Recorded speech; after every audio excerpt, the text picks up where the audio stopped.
Good evening, everyone. Welcome back once again to Vicious Rants. And of course, I'm your host, your YouTube messiah, and often indicated, never duplicated superstar Tim Vicious. And we are going to go over Raw this week. Was in Newark, New Jersey. So,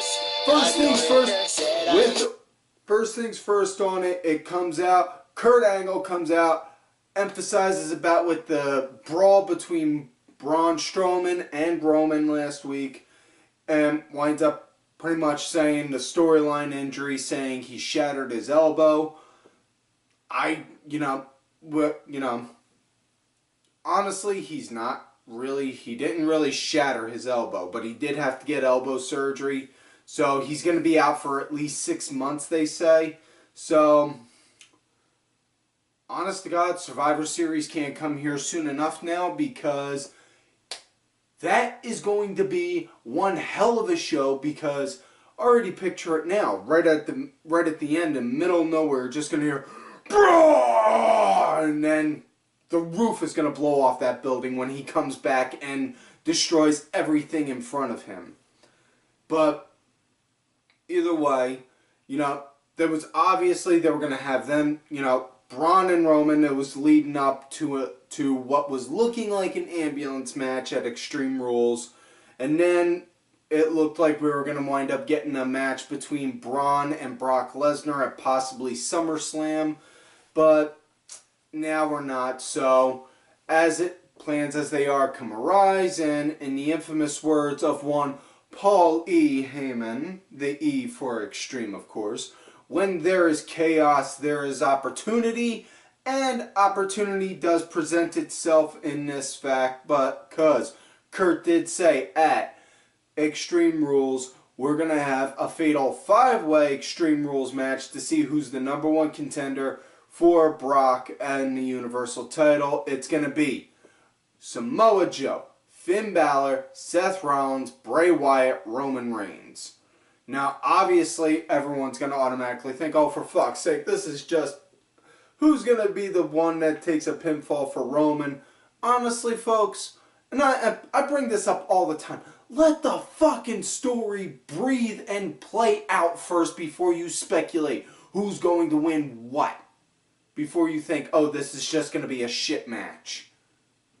For fuck's sake. That's, the big thing about what's wrestling more than anything, it's storytelling. Don't just go and think because you have guy A going against guy B, that guy A is automatically going to win. It's not always the case. Let the storytelling play out. Now, either way, after that happens, after Kurt announces that, then out come all the guys one at a time, systematically, And honest to God, folks, my thought right off bat, I want Joe to win. I want Samoa Joe just because of the idea of Samoa Joe versus Brock Lesnar. Now, either way, like I said, all the guys wound up coming out one at a time, And I'm not going to lie, I don't remember what order they all came out in, but they were all there. They started running their mouths saying on how they're going to win, they're going to win, they're going to win. And then it eventually led to a big giant brawl with everyone. And ring wound up getting cleared. Next thing you know, we wind up going to the back, seeing Seth, Roman, and Finn arguing. And then Kurt just says we're going to make this match and this match and this match tonight. So I'll go over those as it comes by. I don't want to I don't want to jump ahead of myself. So go into the first match of the night.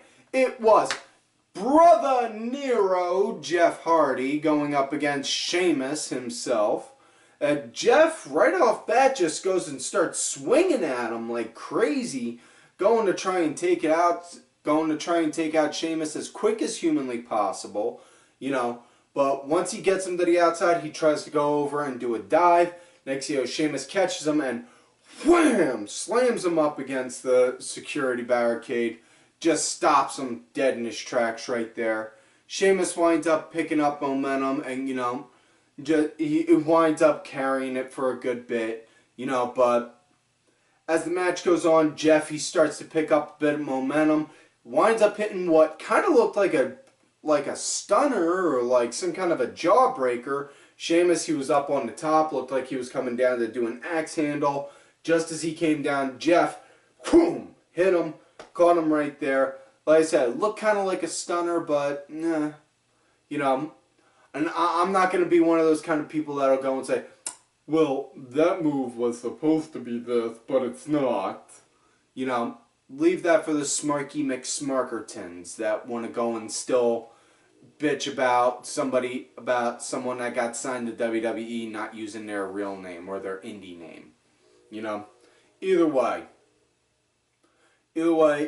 after it wound up hitting that, Jeff wound up starting to pick up some momentum, but Sheamus, he started to get some back, wound up looking like he was getting ready to set up for a brogue, and just as Sheamus was about to go and hit Jeff with a brogue, he moved out the way, caught Matt, who was up on the apron trying to run interference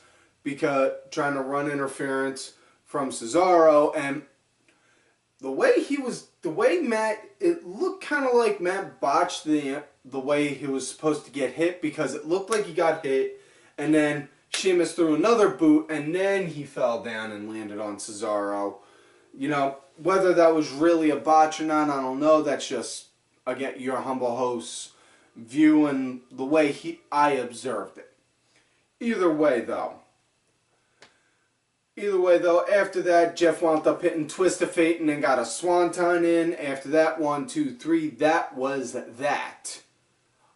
Now, next matchup we got after that, it was Sasha Banks versus Alicia Fox. A rematch from last week after that piss break of a botched ending there was.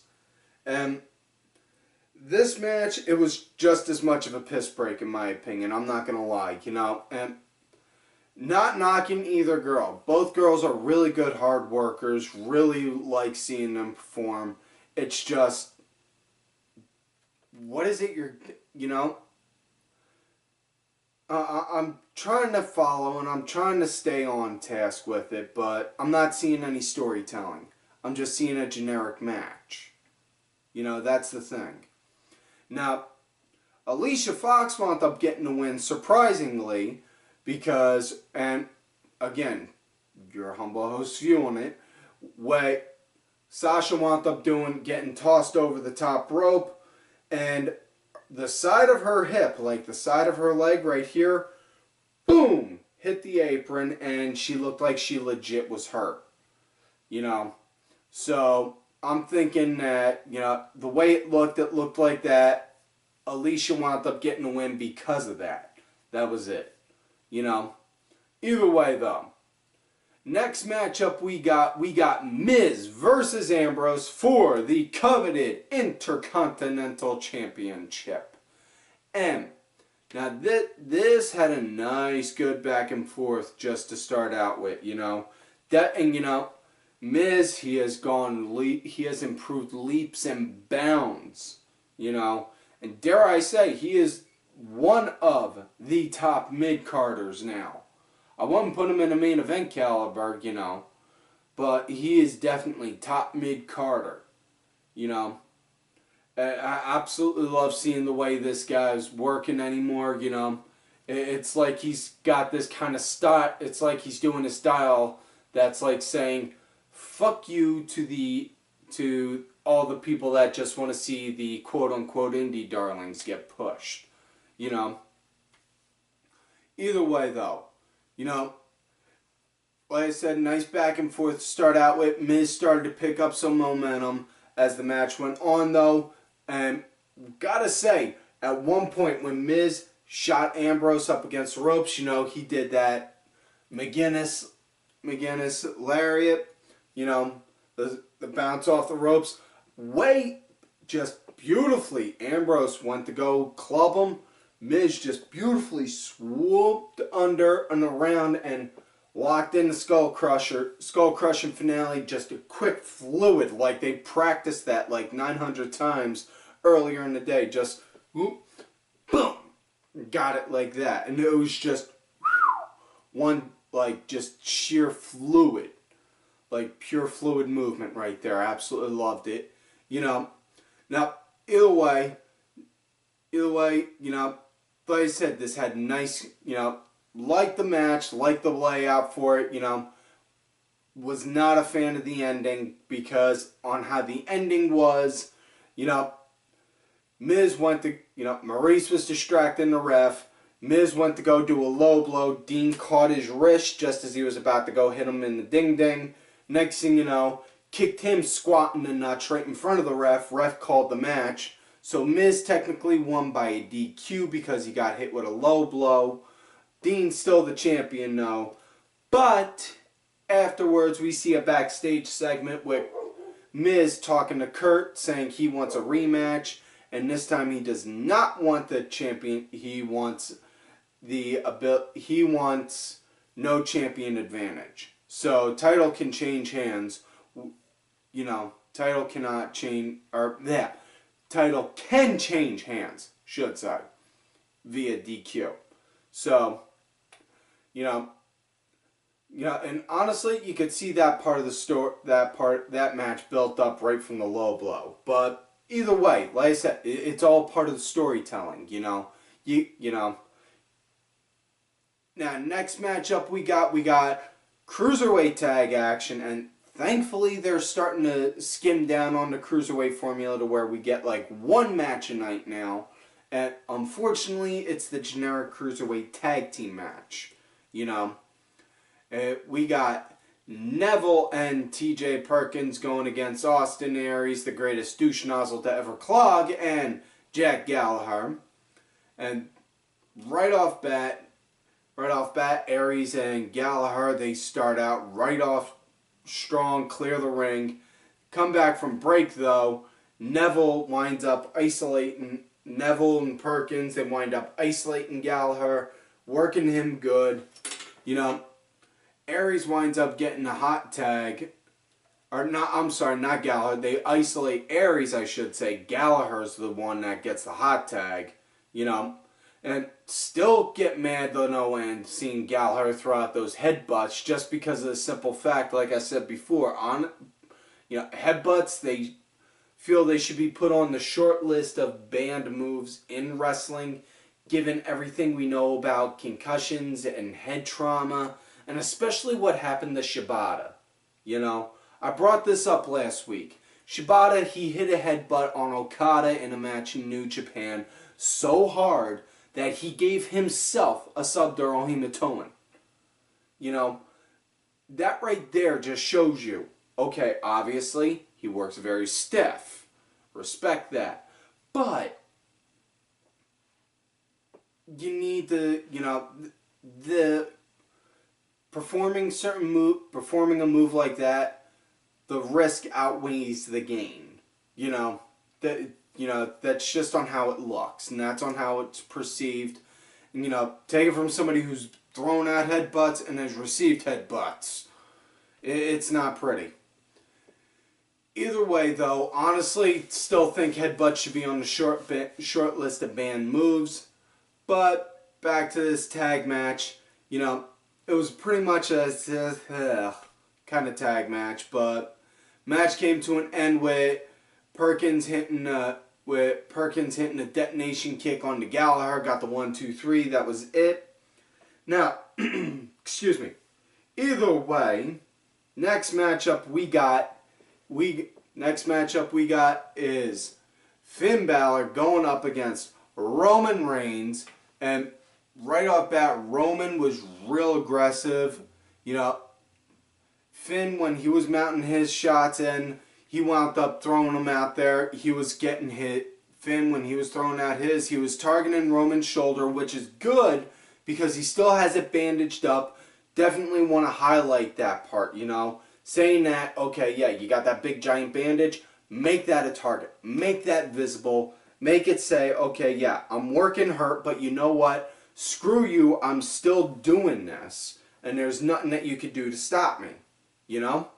And that's honestly how it should work for right now, because you got to make it go like that. Otherwise, what's the point in having that big giant bandage wrapped on your arm for? You know? But either way, back to the match. This was a great match. This was probably the match of the night in my book. You know, I absolutely loved it. You know, I really good storytelling in this match. A lot of good, nice back and forth feel on it. You know, match came to an end with Roman hitting a spear on Balor. Clean, 1, 2, 3. Roman won clean. You could see him swimming in the sea of booze going to the back because of it. You know, I'm not going to lie. I am a big Balor fan. Really like seeing Fergal's work. But remember, you don't always have to win to be over. You know? Sometimes you take a shot to the face and you get more, and you're more over with the crowd than you would if you got the pin.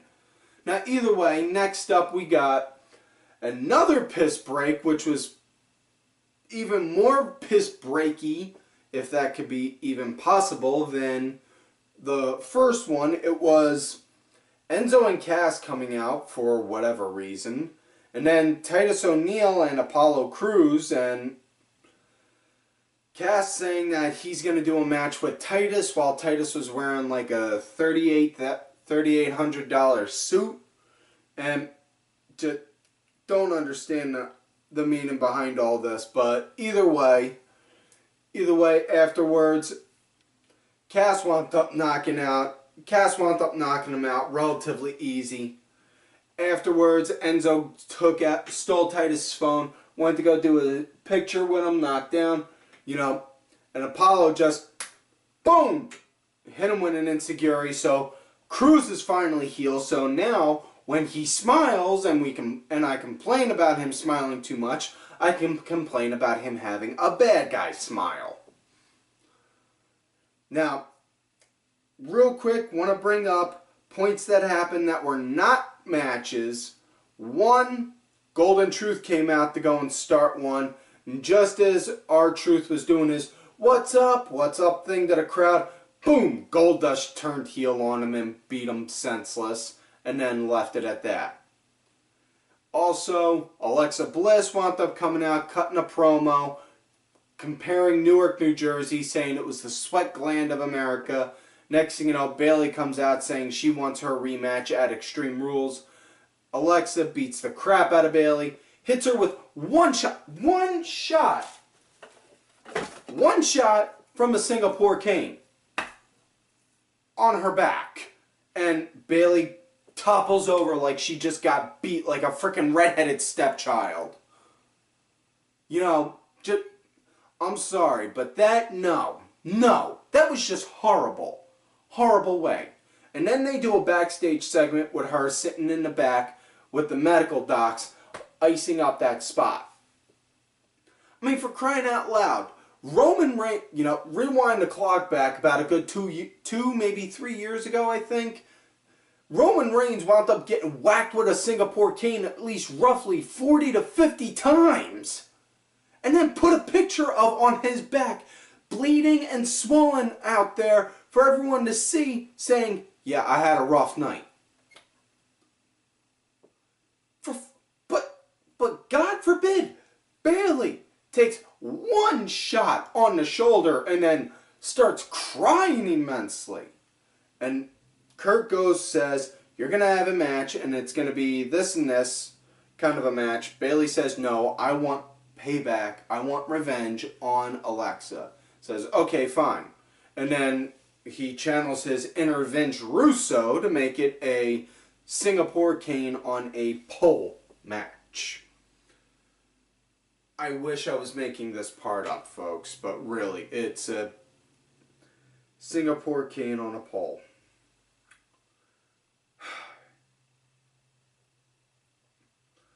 That being said, now we're on to the main event of the night.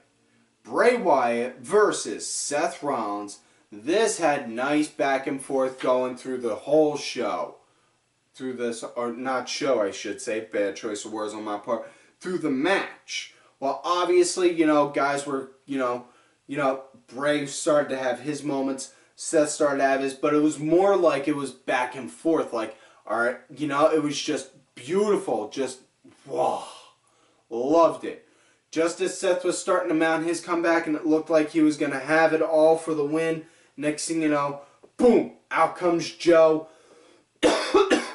Joe comes out, clobbers Seth up relentlessly. Ref throws out the match, so Seth wins via DQ. Afterwards, Bray and Joe just stare each other down and then proceed to go and stomp a mud hole into Seth, and then Bray pulls Joe away, holding him back, lets Joe start to walk over, and the next thing you know, boom, grabs him, hits him with his sister Abigail. So yeah, I hope Bray knows what he's doing because he just pretty much pissed off the left hand that's doing it right there. Either way, that is it for this week's show, folks. So do not forget to like the video, subscribe to the channel, go back, watch some of the other episodes. Make sure y'all look for me on Twitter at TimVicious. Also, I do have another account, Tim_Vicious. I'm also out there on that Facebook gimmick, Tim Ash. And folks, do not forget to follow all of these cool-ass cats right here on the Twitter. Axel Mulligan, make sure y'all check out Axel's newest project, Flip Wrestling Review, where he talks about British European wrestling. Sunday segue simply to bring a cranky asshole, Aaron_DeBoer. My executive producer who provided the music for this week's show, Oliver Ben. Make sure y'all check out Ollie's music. It's out there on iTunes, Spotify, and such. Details are in the description. Also, don't be afraid to hit him up and make sure you get one of these kind of shirts right here. Show some support. As well as make sure you check out my client, Bronx Bitch Forever. And folks, like I always tell y'all, you love me great, you hate me. Fuck you.